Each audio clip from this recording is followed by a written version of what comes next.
ते संत आहेत आणि संत आहेत ते मायबाप आहे असं ड्युअल पर्पज फंक्शन त्या इंजिनिअरिंगला आहेत ना, मेकॅनिकल इंजिनिअरिंगला. त्यामुळं I am also professor of physics. तर संत हे ड्युअल पर्पज आहे, म्हणजे मायबाप आहेत आणि आपले मायबाप आहेत ते संत आहेत. आणि पण आपली जी आई असते तिच्याकडे एकच असते. आई कुणाला म्हणायचं? जिच्याकडे प्रेमाची हाक आहे. आणि बाप कुणाला म्हणायचं?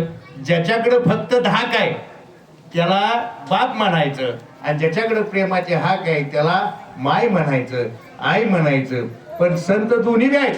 संतांच्याकडे प्रेमाची हाक पण आहे आणि आदराचा धाक पण आहे. तुम्ही आम्ही कुणाला घाबरत नाही, फक्त घाबरतो संतांना. देवाला सुद्धा घाबरत नाही, कारण पुंडलिकानं सांगून दिलेलं आहे, तू आलास माझ्या दारी तरी थांब जरासा विटेवरी. तसा कुठला भक्त किंवा कुठला वारकरी संतांना तसं म्हटला नाही. तो संतांच्या पायावरती लोटांगण घेतो आणि देवाला दाब देतो, देवाकडे लक्ष देत नाही, नाही का? तर तुम्ही संत माय बाप कृपावंत, काय मी पतित कीर्तिवानो, आपण वर्णन करू शकत नाही. अवतार तुम्हा घ्यावं या कारण, उद्धाराया जनजड जीवा. एकनाथ महाराजांनी 13व्या शतकामध्ये तुम्हा आम्हा सगळ्यांच्या उद्धारासाठी अवतार घेतला. वारकऱ्यांचा असा ठाम विश्वास आहे, नामाचा तुका आणि ज्ञानाचा यका. नामदेव महाराजांचं अपुरं राहिलेलं कार्य पूर्ण करण्यासाठी कलियुगामध्ये 375 वर्षापूर्वी ज्यांचा अवतार झाला ते तुकोबर आहे, नामदेवांचे अवतार होते. आणि 426 वर्षापूर्वी ज्ञानेश्वरांनी पुन्हा अवतार घेतला. ज्ञानेश्वरांचं अपुरं राहिलेलं कार्य पूर्णत्वाला नेण्यासाठी ज्यांच्यावरती जबाबदारी आली तो अवतार ज्ञानेश्वरांचा, ज्ञानाचा यका म्हणजे एकनाथ महाराजांचा अवतार. एकनाथ महाराज म्हणजे दुसरे तिसरे कोणी नसून दुसरे ज्ञानदेव आहेत, नवे नवे ज्ञानदेवच आहेत. आणि म्हणून त्यांनी ज्ञानेश्वरीची शुद्धीकरण केलं, भागवत ग्रंथ लिहिला, रुक्मिणी स्वयंवर लिहिलं, हरिपाठाचे अभंग लिहिले. अफाट कार्य त्यांनी या जगामध्ये केलेलं आहे. आणि महत्वाची गोष्ट, हे सगळं कशासाठी केलं तर जगामध्ये सुख वाढावं या सुख भक्ती भाव धर्म. जोपर्यंत भक्ती वाढत नाही ना तोपर्यंत सुख वाढणार नाही, शांती वाढणार नाही. माझी खिडकी, मी 8:30-9 वाजता 8 दिवस बऱ्याच लोकांना सांगतोय असं जायचंय आणि काय काय माणसं पोहोचवायचे, तर 2-3 माणसं अशी आहेत ती माझ्यापेक्षा त्यांच्याकडे पैसे जास्त आहेत, नक्की आहेत. पण त्यांनी घुमजाव केलं आणि ते सगळे म्हणजे आम्हाला बँकेत जायचे, तुमची माणसं सोडाय आम्हाला सवड नाही. माझं एकदम व्होल्टेज डाऊनच झालं. आता ह्या सगळ्या लो बॅटऱ्या, शॉर्ट बॅटऱ्या मी कशा पोहोचवणार आणि माझं शाळेचं प्रॅक्टिकलचं काम मी कसं करणार आणि काय करणार? तर जिथे पैसा आहे ना तिथे शांती नाही. आणि चंदनामध्ये कुठलाही गुण दुर्गुण नाही, काही चंदनाचं वाईट नाही. तसं संतांच्या जवळ काही वाईट नाही, सर्व काही संतांच्याकडून घेण्यासारखं आहे. संत कुणाला म्हणायचं? नाना उमेश सारखा कुणाला म्हणायचं? तर ज्याला पाहिल्यानंतर आपला परमार्थ सुरू होतो त्याचं नाव संत. आणि ज्याची कृपा झाल्यानंतर परमार्थ पूर्ण होतो तो एक संत. तुम्हा आम्हाला अजून कृपा व्हायची आहे, पण तुम्हा आमचा परमार्थ तर सुरू आहे. ज्याला पाहिल्यानंतर परमार्थ सुरू होतो त्याचं नाव संत. आणि ज्याला पाहिल्यानंतर, ज्याची कृपा झाल्यानंतर मानवी जीवन धन्य होतं, परमार्थच पूर्ण होतो, त्याचं नाव एक संत. आपल्या जीवनात एकनाथ महाराज, ज्ञानेश्वर, तुकाराम असे संत आले, त्यांच्यामुळं परमार्थ सुरू आहे आणि समाजरूपी ही इमारत त्याच्यावरती उभी आहे. म्हणून आपण 100 आता पुन्हा पैठणला जाणार आहोत. नाथांच्या चरणावरती 5 मिनिटानं फुलं वाटा. अगोदर फुलं वाटली, आधीच माणसं टाळ्या वाजवत नाही आणि फुलं आल्या आणि हातात आल्यावर पुलिओ सारखं काम होत आहे. माता भगिनीला विनंती थोडं पुढे. म्हणून 12 वाजून 5 मिनिटानं पुष्पवृष्टी होणार आहे. अजून 15 मिनिटं टाइम आहे. 5 मिनिटानं पुष्प द्यायला सुरुवात करा. तोपर्यंत लोकांना टाळ्या वाजू द्या. टाळ्या वाजवल्यामुळे त्यांचं मानसिक भावनिक आरोग्य सुधरल, बीपी नॉर्मल होईल.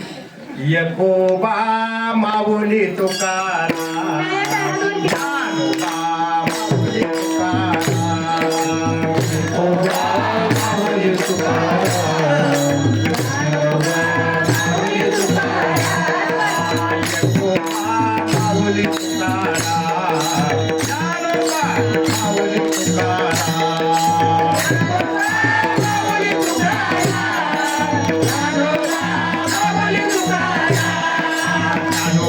माऊली तुकाराम ज्ञानोबा माऊली तुकाराम माऊली तुकाराम माऊली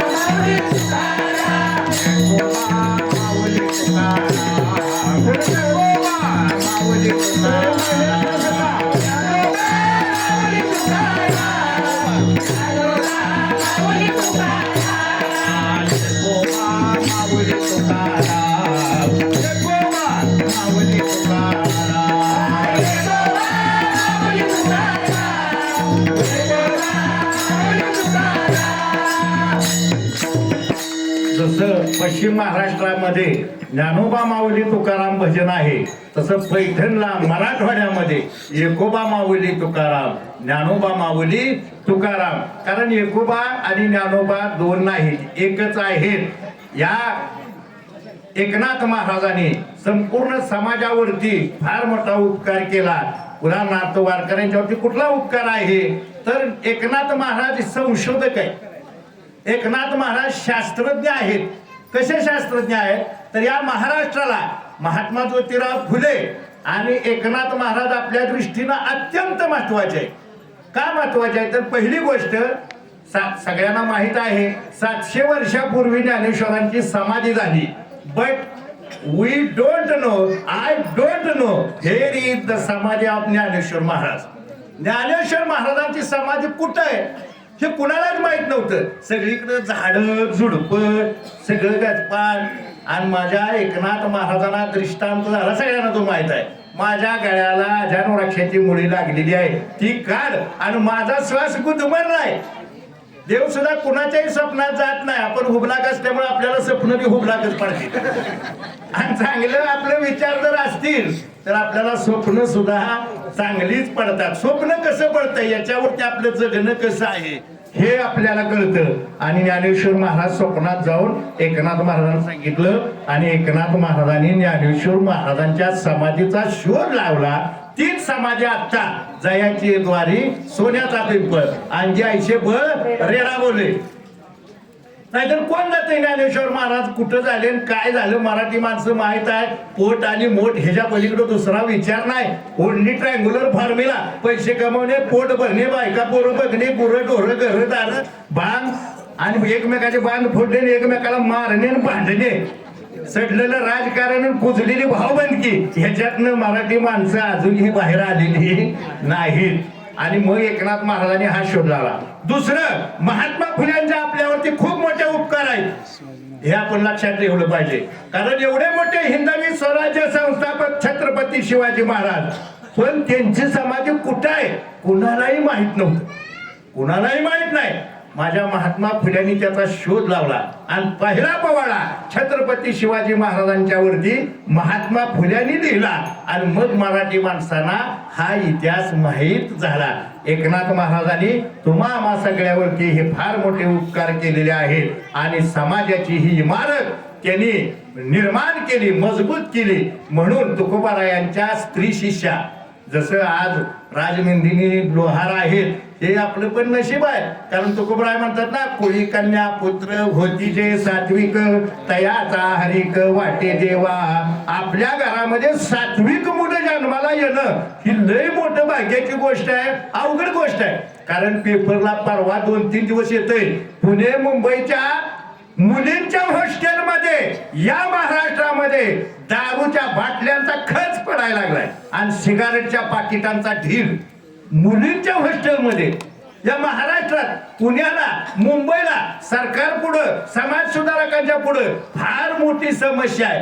असं आता आपल्या पुण्या मुंबईत घडत असताना आपल्या पुढे एक मुलगी जी इंजिनिअरिंगला आहे ती कीर्तन करते तासभर आणि आपल्याला सांगते धन्य ते कुळ पवित्र तो देश आणि जेथे हरीचे दास जन्म घेती. अशा एकनाथ महाराजांनी सुद्धा तुम्हा सगळ्यांची समाजाची इमारत उभी केली आणि सगळ्यांच्या ह्या इमारती फलद्रूप झाल्या.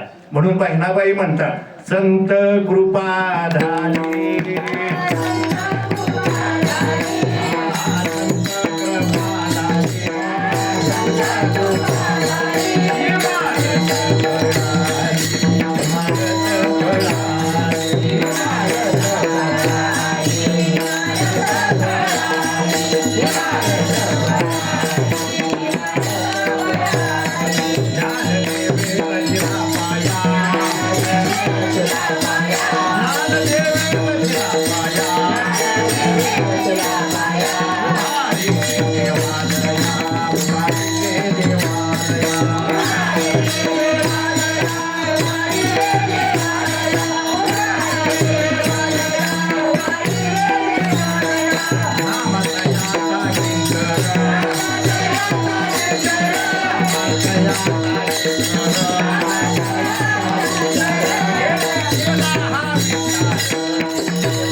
या देशामध्ये या धर्माची ध्वजा, माणुसकीची ध्वजा, प्रेमाची ध्वजा, तत्वज्ञानाची ध्वजा अजून फडकत ठेवण्या पाठीमाग सगळ्यात मोठं योगदान कोणाचं असेल तर संतांचं. मगाशी सांगितलं, आता फुलं द्यायला काय हरकत नाही, फुलं वाटायला सुरुवात करा. तर वेगवेगळ्या शाह्या आहेत, म्हणजे वेगवेगळ्या कालखंडामध्ये वेगवेगळं राजकीय स्वरूपाचं वातावरण असतं. त्याच्यात महत्वाचं तुम्ही म्हणला तसं ज्ञानदेवांच्या काळामध्ये यादवांची यादवशाही संपली, देवगिरी पडली आणि अलाउद्दीन खिलज्याचं राज्य सुरू झालं. आणि एकनाथांच्या काळात खिलज्याचं राज्य संपलं आणि सुलतानांचं राज्य सुरू झालं, सुलतानशाही. आणि ज्या काळामध्ये कीर्तन सांगणाराचा शिरछेद केला जायचा आणि ऐकायला आलेल्या माणसांच्या कानात तापलेला शिष्याचा रस वाटला जायचा. ही शिक्षा ज्या वेळेला होती सुलतानांच्या काळात, कारण तुम्हाला माहित आहे की आता 5-6 दिवसानं छत्रपती संभाजी महाराजांचा बलिदान मास येणार आहे. एवढ्या मोठ्या राजाचा शेवट किती भयंकर पद्धतीनं झाला, मग सामान्य माणसाची काय तर असेल. अशा कालखंडात संतांनी ही ध्वजा फडकवत ठेवली. गिरडे महाराजांना, धनाजी दफडांना सगळ्यांना माहित पाहिजे, आपण हा अभंग फक्त तुका झालाचे कळच इथपर्यंत येतो आणि आपल्याला असं we thinks that this is abhang of Sant Tukaram. पण तसं नाही, तो एका स्त्री संताचा, बहिणाबाईचा. आणि बहिणाबाई हा मराठवाड्यातल्या, पण साधनेसाठी आल्या तुमच्या कोल्हापूरच्या अंबाबाईच्या मंदिरात. बहिणाबाईंचं आडनाव देशपांडे. आणि त्या तिथं आल्या आणि तिथं त्यांना उपदेश झाला, दृष्टांत झाला की तुमचे गुरु इथं नाही, ह्या मेडिकल मध्ये तुमचं औषध नाही, तुमचं मेडिकल स्टोर देऊ नाही. आता कोल्हापूर कुठं, देहू कुठं, पण माझ्या बहिणाबाई चौधरी वेगळ्या, कविता केलेल्या खानदेश वराड मधल्या, आणि या बहिणाबाई देशपांडे त्या वेगळ्या. आणि त्या चालत चालत चालत जाताना त्यांना चोरांनी, लुटारूनी, गुंडांनी खूप त्रास दिला. पण तरी सुद्धा त्यांचे पती, त्यांचे मालक सुद्धा इतके चांगले म्हणावं लागल, बायकोचा हात त्यांनी पुरवला. कुठं आहे तुकाराम, तिथपर्यंत मी तुझ्या बरोबर येतो आणि तुला पोहोचवतो. आणि तुकाराम महाराजांची आणि त्यांची भेट देहूला झाली. इतक्या लांबून आल्यानंतर तिथली माणसं म्हणजे काय, बावळट आहे बाई, ब्राह्मणाची बाई, तो येडा तुक्या इथं कुठं आहे, काय कशाला आली असेल. तुकोबारायांची त्यांची भेट झाली. आणि विशेष म्हणजे तुकोबारायांचं लगेच वैकुंठवासी गमन झालं. सदैव वैकुंठाला गेले 1-2 दिवसातच. आणि पुढे तुकारामांचे विचार, हा अभंग त्यांनी केला, तुका झालाचे कळस, काय बहिणाबाईंचा आपल्यावरती उपकार आहेत. पण त्यांना खूप दुःख झालं, महाराजांची भेट झाली आणि तुकोबराय वैकुंठाला गेले. तसं एकनाथ महाराजांची आज जलसमाधी त्यांनी तुम्हा सगळ्यांना सुलतानाच्या काळामध्ये ही ध्वजा फडकवत ठेवली. हा फार मोठा त्यांचा आपल्यावरती उपकार आहे. आणि किती आपण बोललो त्यांच्याबद्दल तर काही नाही. आणि प्रत्येक मराठी संतांचं वैशिष्ट्य आहे जाण्याचं. मगाशी सांगितलं ना की खांदेकरी कसे असतात की शेवटी ते म्हणतात इतका ठेंबा केला आणि शेवटी जात माझ्याच खांद्यावर गेली, नाही का? असं आता मी मस्त बोलतोय पण मला कधी कधी भीती वाटते माझ्यासारखी ही अवलाद अशी क्रियानिष्ठ कोणाच्या खांद्यावर जायची वेळ येते आणि तो माणूस कोणा म्हणणार इतकी मास्तरकी केली, प्राध्यापक केली आणि अवलाद आमच्याच खांद्यावर निघाली. पण माझ्याकडे ती ताकद नाही, नाही का? म्हणून मी दबकून असतो आपलं कसं काय नियोजन करूया जायचं. तसं एकनाथांचं नियोजन त्या राजनंदिनीनं सुंदर पद्धतीनं सांगितलं. तुकोबराय आकाश तत्वात विलीन झाले, ज्ञानेश्वर महाराज पृथ्वी तत्वामध्ये विलीन झाले आणि माझे नाथ महाराज जलतत्वात विलीन झाले, पंचमहाभूतापैकी. आणि तुम्ही म्हणाल मुक्ताबाई, मुक्ताबाई आदिशक्ती मुक्ताबाई तेज तत्वामध्ये मुक्ताबाई विलीन झाल्या.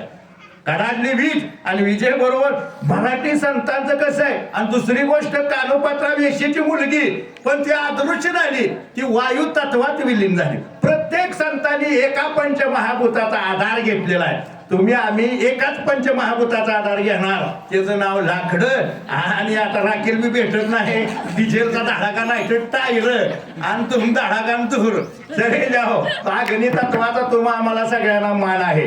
एकनाथाने पाण्याचा आधार घेतला, आज त्यांनी जलसमाधी घेतली. त्यांच्या जलसमाधीचा हा 426वा सोहळा आहे. आता एकनाथांचा अभंग होईल, नंतर भजन होईल आणि पुष्पवृष्टी होईल. पहिल्यांदा शंखनाद होईल, शंख वाजला की सगळ्यांनी सावध व्हायचं आणि नागफणीचा ध्वनी झाला, शिंग ध्वनी झाला की पुष्पवृष्टी करायची असं नियम आहे. शरण शरण एकनाथ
तुकोबराय एकनाथ महाराजांना शरण गेले, म्हणले मी तुमच्या पायाचा दास झालोय, मला ढकलू नका, मला दूर लोटू नका, माझ्यावरती कृपा करा.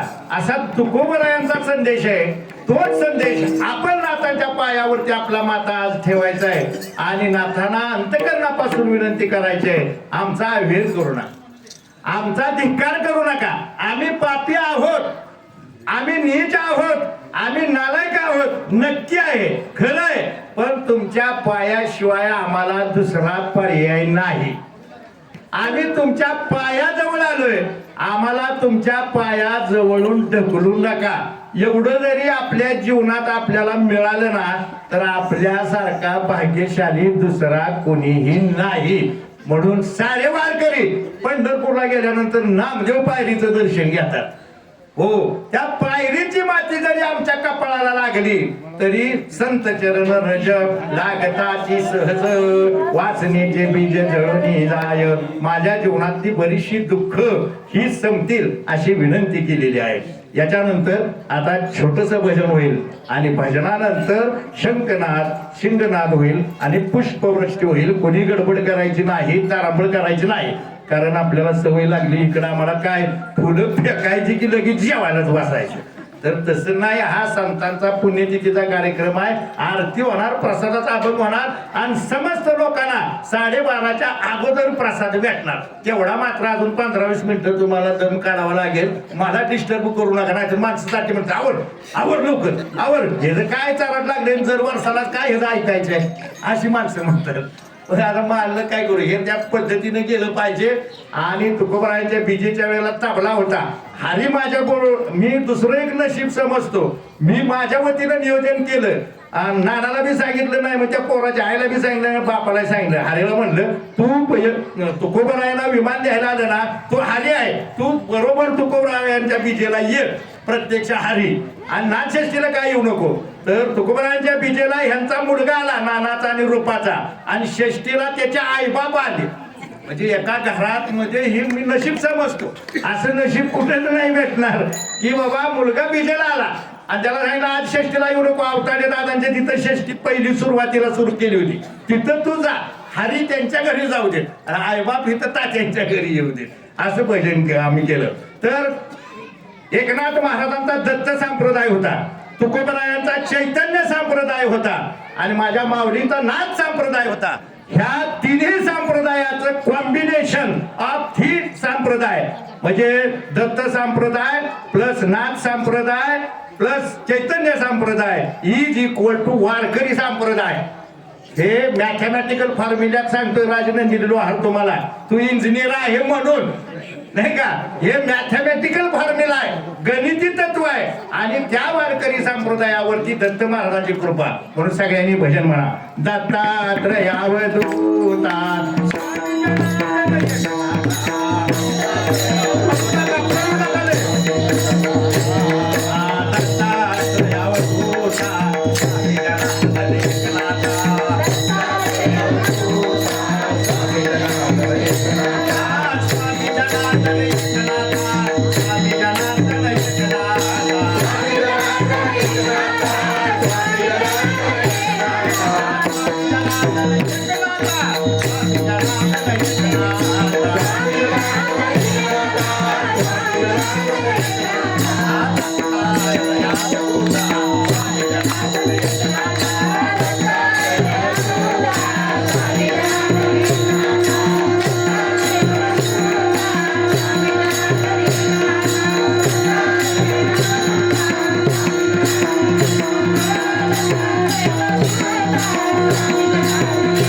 या ठिकाणी पुष्पवृष्टीचा कार्यक्रम सुरू झालेला आहे. आज ही नाथ महाराजांच्या जीवनामध्ये जलसमाधीचा उत्सव कसा होतो तर नाथ महाराजांच्या घरी श्रीखंड्या प्रत्यक्ष परमात्मा 36 वर्ष कावडीनं पाणी भरत होता आणि तो ज्या रांजणामध्ये पाणी भरत होता तो रांजण आजही तिथं आहे.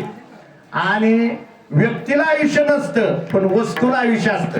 छत्रपती शिवाजी महाराज आज नाहीत पण त्यांनी शिंगणापूरच्या महादेवाला घातलेले सोन्या चांदीचे अलंकार टोपलं भरून अजून आहे. तुळजापूरच्या तुळजाभवानीला दिलेले अलंकार अजूनही आहे.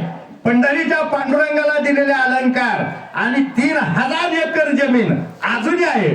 फक्त ज्यांनी वाटली त्यांनी खबाटली तो भाग वेगळा. आपल्याकडे सवय आहे.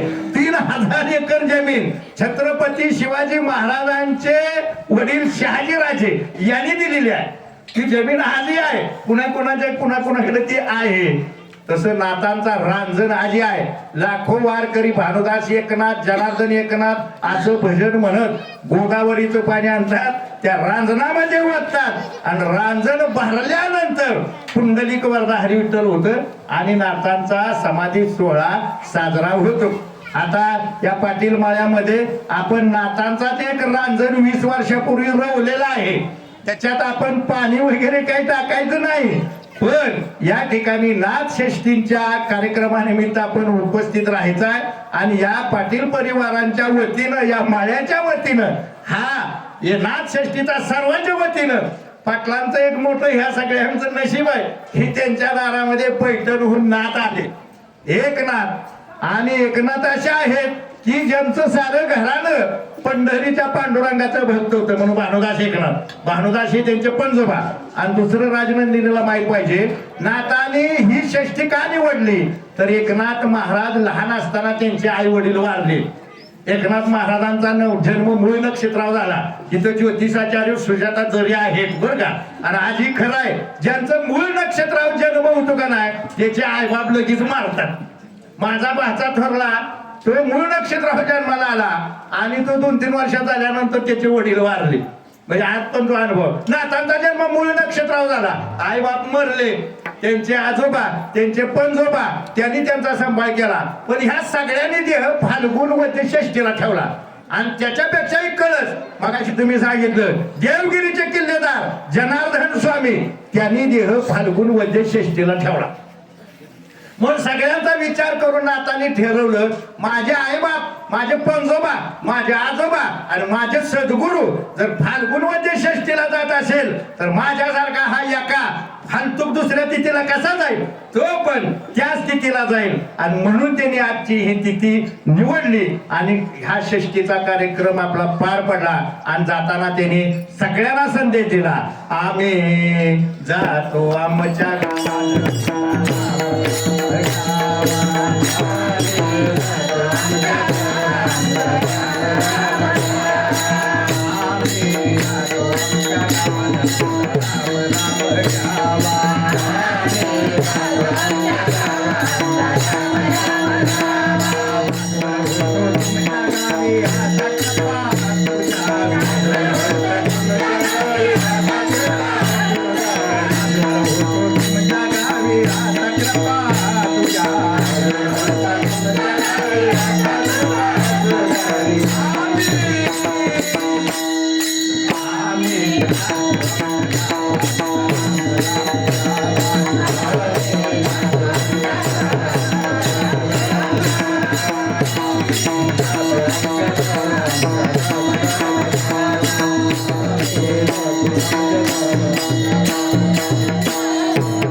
प्रत्येकाला आपल्याला गावाला जायचं आहे. हे गाव आपलं नाही. आपण या गावचे रहिवासी कायमचे नाही, तात्पुरते आहोत. टेम्पररी पर्पज आपण या ठिकाणी आलेलो आहोत. आपल्या गावाला जाताना आपल्या बरोबर आपण जशी शिदोरी घेतो तसं प्रत्येक माणसानं वैकुंठाला हे घर सोडताना दुसऱ्या घरी जाताना पुण्याची शिदोरी घेऊन जावं, एवढीच नाथांच्या चरणी विनंती आहे. आणि नाथांच्या षष्टी निमित्त आपण हा पुष्पवृष्टीचा कार्यक्रम या ठिकाणी संपन्न झालेला आहे. आणि आपण आता संतपर अभंग, नंतर आरती, नंतर प्रसादाचा अभंग. आम्ही जातो तुम्ही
एकनाथ महाराजांची जलसमाधी आणि वैकुंठाला श्रीरंग बोलवतोय आणि एकनाथ महाराज जलसमाधीस्थ झाले.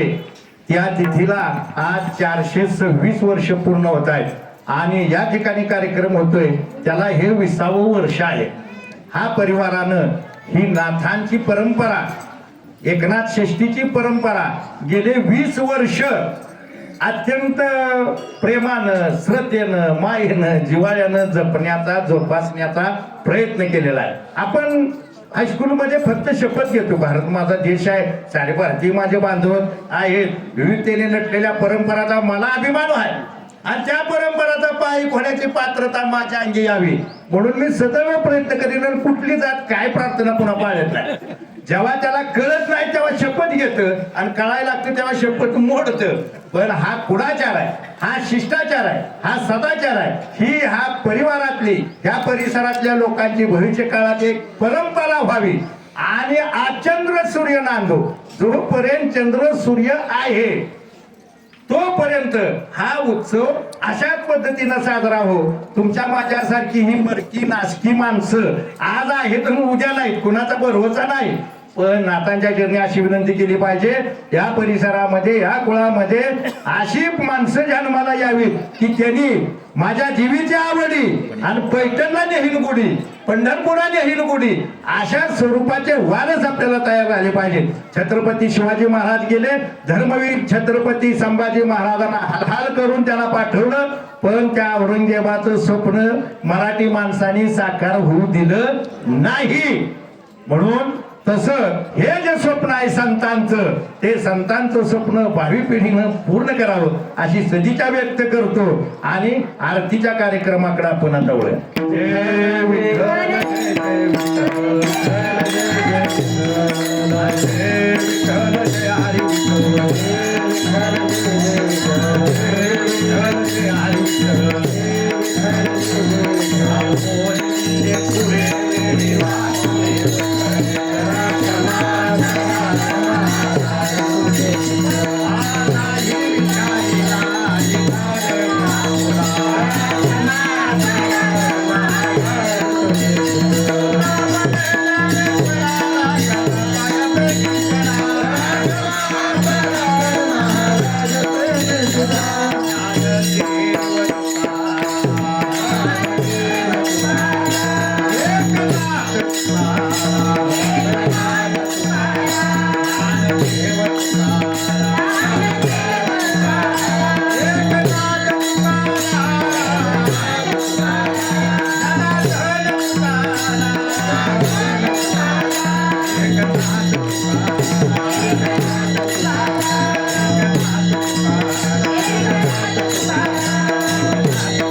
ये हो विठ्ठल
माहित पाहिजे, ह्या दत्ताची आरतीची उत्पत्ती एकनाथ महाराजांनी केलेली आहे आणि योगायोगानं आज गुरुवार आलेला आहे.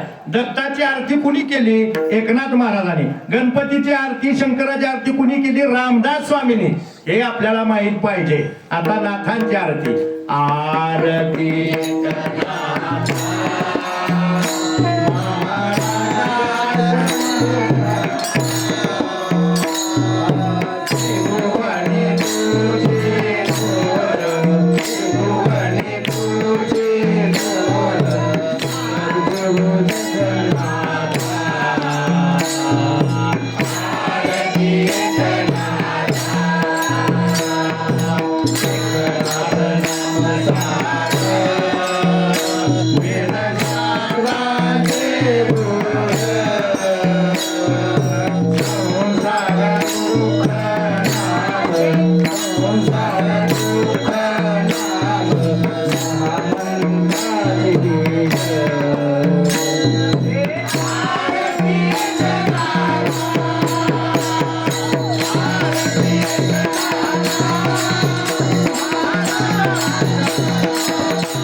वारे माझी आस जनोजननी दास पंढरीचा वार करी वारे चुकून दे श्री हरी संत संग सर्व काळ अखंड प्रेमाचा कल्लो पंढरीचा वार करी वारे चुकून दे श्री हरी चंद्रभागे पंढरीचा वार करी वारे चुकून दे श्री हरी आकल्पायुष्य भावे तया कुळा माझी आस सगळा दास कल्पनेची बाधा कोणी काळी ही संत मंडळी सुखी असो अहंकाराचा वारा राजसा माझ्या विश्वासा भाविकाची नामाने तया सावे कल्याण ज्यामुखी द्वार पांडुरंग कल्पनेची बाधा कोणी काळी ही संत मंडळी सुखी असो मागणे ते तुझ प्रती आहे देश गरीब आहे पांडुरंगा या संताची आणि तुझे काही नमा बोले तुका मदत ठेवी माया संताची या संताची रवी मदे ज्ञानदेव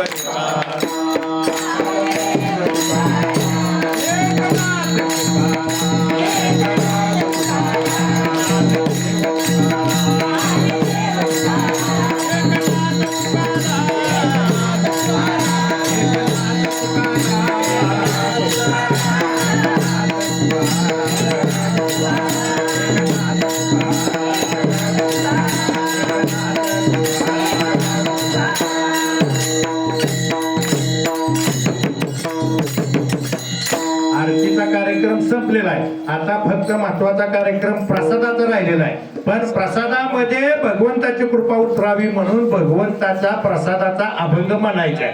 त्याच्यानंतर पसायदान होईल आणि पसायदानानंतर प्रसादाचा कार्यक्रम होईल.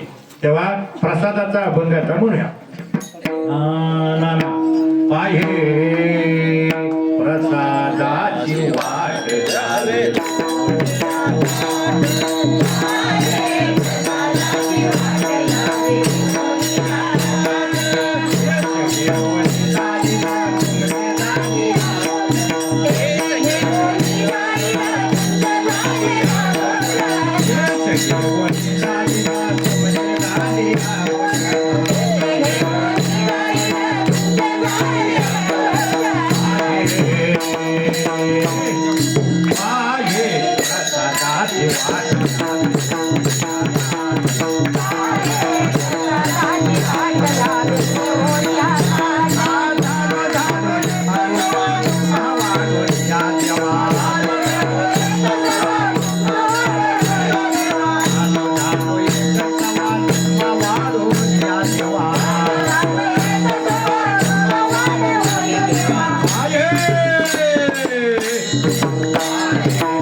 या ठिकाणी प्रसादाचा अभंग झालेला आहे.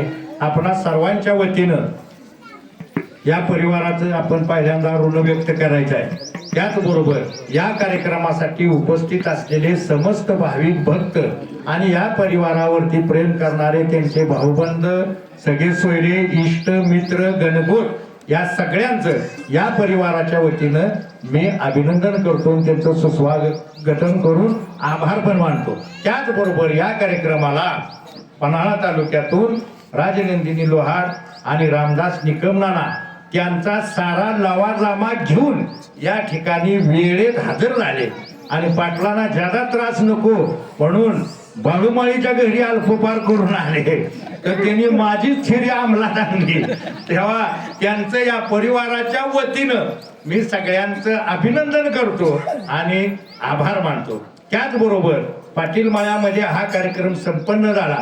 पाटलांच्या परिवारामध्ये सगळ्या पाटील भावकीमध्ये चांगल्या गोष्टी आता घडायला लागलेल्या आहेत. माझाच एक आवडता विद्यार्थी विनायक पाटील जो BSc फिजिक्स झालाय त्याचा मूळचा विषय फिजिक्स पण आत्ताचा सध्याचा त्याचा करंट विषय पॉलिटिक्स असं असून सुद्धा त्यांनी काल हजारो लोकांना पुरवलं एवढं अन्नदान आणि घरी संत पंगत यांच्याच भावकीतले 2 दिवसापूर्वीच तो कार्यक्रम झाला. आता मला माझ्या इतर व्यापामुळे जाता आलं नाही पण माझा त्या कार्यक्रमाला कृपा आशीर्वाद होता. हो आले असतील. त्याच्यानंतर या ठिकाणी त्यांच्याच कुळामध्ये हा कार्यक्रम इथं संपन्न झाला. 2-3 दिवसात दुष्काळी भागात पाटलांनी हजारो लोकांना अनुदान करणं हे आम्हा सगळ्यांच्या वतीनं अत्यंत अभिमानाची गोष्ट आहे नाही का. हा दुष्काळी भाग आहे, इथं प्यायला पाणी नाही पण आमची पाटलं अन्नदान करायला कधी ढिली करत नाहीत. तुमची किती पण माणसं येऊ द्या त्यांच्या या कृतीबद्दल आपण सगळ्यांनी टाळ्या वाजून कौतुक केलं पाहिजे. याच्यानंतर सगळ्यांचा आता आभार झालेला आहे, आलेल्या लोकांचे झालेले आहे. काही त्रुटी राहिली असेल तर ती क्षम्य असावी. याच्यानंतर पसायदान होईल आणि पसायदानानंतर